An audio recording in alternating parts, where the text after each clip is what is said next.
મિત્રો, નિકોલસ પરમાર ચેનલમાં તમારું સ્વાગત છે. ઉનાળામાં ઠંડક અને પાચન માટે શ્રેષ્ઠ આહાર.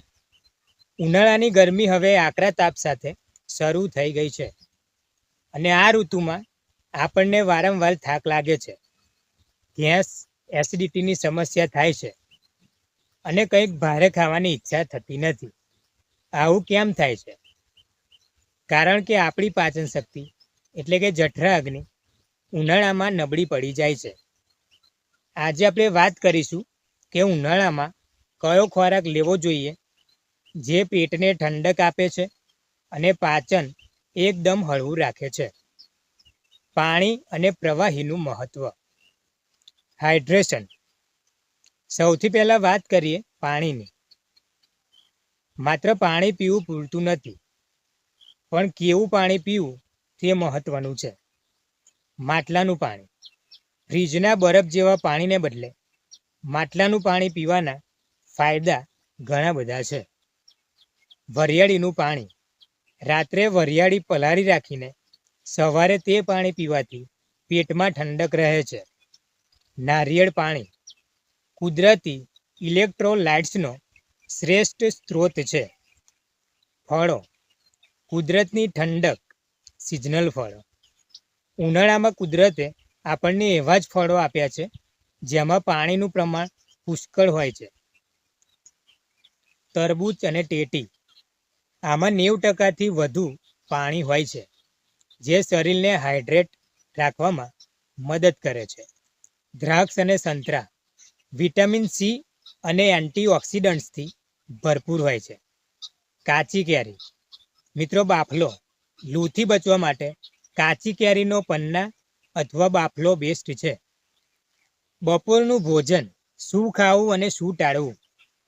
મિત્રો, હળવો ખોરાક. બપોરે જ્યારે ગરમી સૌથી વધુ હોય છે ત્યારે ભારે ભોજન ટાળવું જોઈએ.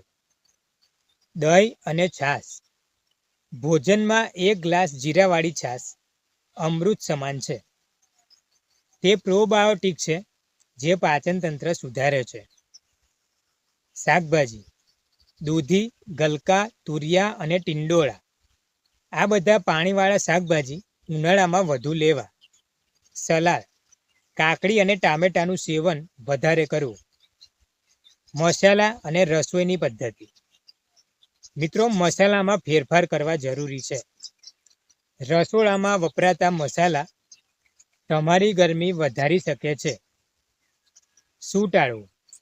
વધુ પડતું લાલ મરચું, ગરમ મસાલો અને તળેલું ખાવાનું ટાળવું જોઈએ. શું ઉમેરવું? તો ફુદીનો, કોથમીર, વરિયાળી અને જીરાનો ઉપયોગ વધારવો. ફુદીનાની ચટણી ઉનાળામાં પાચન માટે વરદાન છે.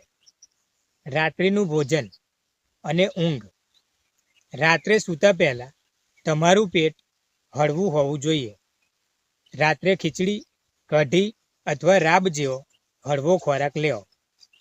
સૂવાના 3 કલાક પહેલાં જમી લેવું, જેથી અપચો ન થાય. મિત્રો, ખાસ ટિપ્સ તમારા માટે. પુષ્કળ પ્રવાહી લો. સિઝનના ફળો ખાઓ. તળેલું અને તીખું બંધ કરો. બપોરે છાશ ચોક્કસ પીવો. જો તમે આટલી નાની વાતોનું ધ્યાન રાખશો તો આખો ઉનાળો તમે એકદમ ફ્રેશ અને હેલ્થી રહેશો. જો તમને આ માહિતી ગમી હોય તો વિડીયોને લાઈક કરો, શેર કરો અને સબસ્ક્રાઈબ કરવાનું ભૂલશો નહીં. મળીએ આવતા વિડીયોમાં. ત્યાં સુધી સ્વસ્થ રહો, મસ્ત રહો.